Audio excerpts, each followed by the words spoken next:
daawadayaal muuqaalkan aad daawanaysaan waa buuraha calmiskaad ee gobolka bari ciidamada difaaca Puntland oo ku damaashaadaya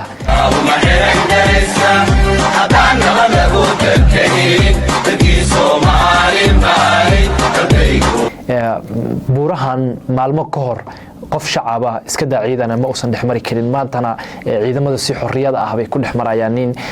taas waa guul u soo hoyatay baa la oran karaa shacabka iyo sidoo kale ciidamada difaaca Puntland wararkii ugu dambeeyay dagaalka ay Puntland kula jirto kooxaha Daesh ayaa inay haya warbixin baan idinka haya kooxda Daesh oo dhexdooda istagaashay 8 nin ahna iska dishay Soomaali iyo wax kala bixeen iyo ajaanib 8 Soomaali ayaa la dilay sidoo kale 3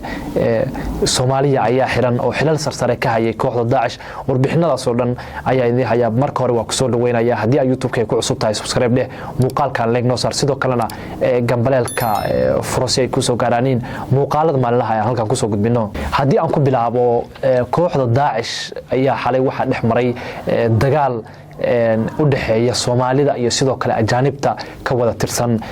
ciidamada kooxda Daesh ee ku dhumaaleysta buuraleyda gobolka bari ee Puntland waxa loo kala baxay Soomaali iyo sidoo kale ajaanib 8 kamid ah dadka Soomaalida ah oo ku jira kooxda Daesh ayaa la dilay halka 3 Soomaali ah oo xilal sarsare ka hayayna la xiray sida ay sheegeen ciidamada difaaca Puntland waxa sababay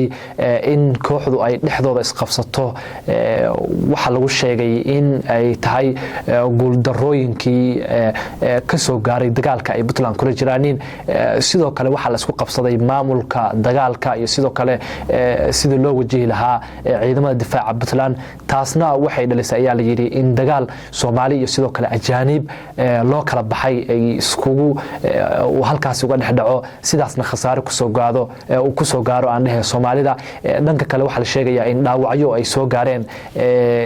qoliyaha ajaanibta ana dhankooda ay soo gaareen taas waxa la leeyahay ciidamada difaaca Puntland waxa ay sheegeen in xitaa taas ay muujinayso 8 Soomaaliya maadaama meesha lagu dilay inay muujinayso in kooxdu ay u badan tahay iyadoo awalba la ogaa dad ajaanib ah maamulka ugu sareeyana inta badan haystaan dad ajaanib ah walow ay ku jiraan dad Soomaaliya oo xilal sarsare ka haya haddana ajaanibta hadii noqon lahayd ciidanka iyo hadii noqon lahayd dhanka kale oo waxa weeye maamulkaba kooxda ajaanibta ah ayaa mar walba u badan ayay ciidanka difaaca Puntland sheegayaan dhanka kale duqeymo waaweyn ayaa xalay ka dhacay buuraha calmiskaad halkaas oo loogu geystay kooxda Daesh duqeymo baan oo saraakiil ay kaga dhinteen walow wararka qaar ay sheegayaan in xitaa dad shacab oo ka agdhawaa meesha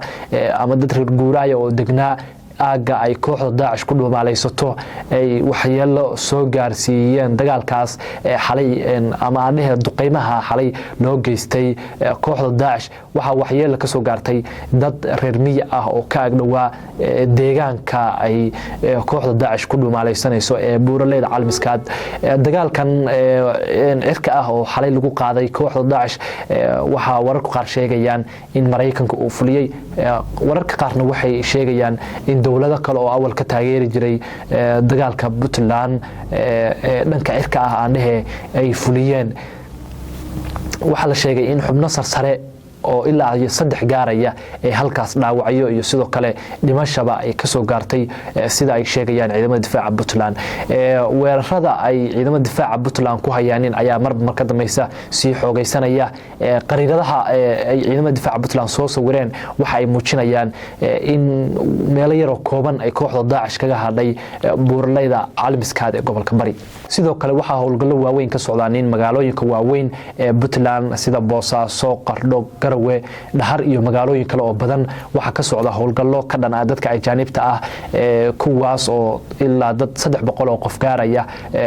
dhanka Boosaaso lagu soo qabtay Garowe dad aad u tiro badan ayaa la xiray oo waxa weeye baaritaano ku socdaan hadii noqon lahayd nambaradooda iyo sidoo kale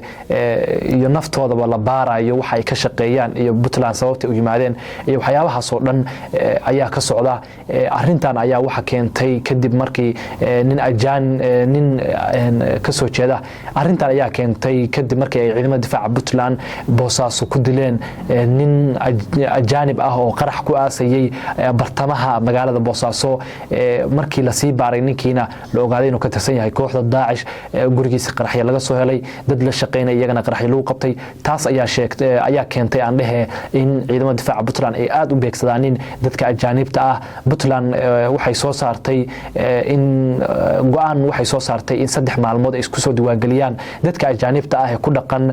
deegaanada Puntland taas oo ay Puntland waxa weeye ay ku sheegtay inay ku kala ogaanayso dadka sida sharciga ah ku soo galay Puntland iyo sida dadka sharci darrada ah ku soo galay aan dhahe ay ku kala ogaanayso waxay sheegtay sidoo kale Puntland in xarumaha caafimaadka waxbarashada ay soo gudbiyaan ay Puntland u soo gudbiyaan dadka xarumahooda ka shaqeeya aqoonsiyadooda iyo sidoo kale waxa arintan leeyahay waxa keentay waxa isku soo dhex dhuuntay dad ajaanib ah oo Soomaaliya ama Puntland iska soo galay iyo sidoo kale dad caafimaadka ka shaqeeya waxbarashada ka shaqeeya oo Puntland wax ku soo kordhiya marka Puntland waxay arintan u sameynaysaa ayaa la leeyahay waxa la kala saaraya dadka Puntland wax taraya iyo dadka dhibaatada ku haya Puntland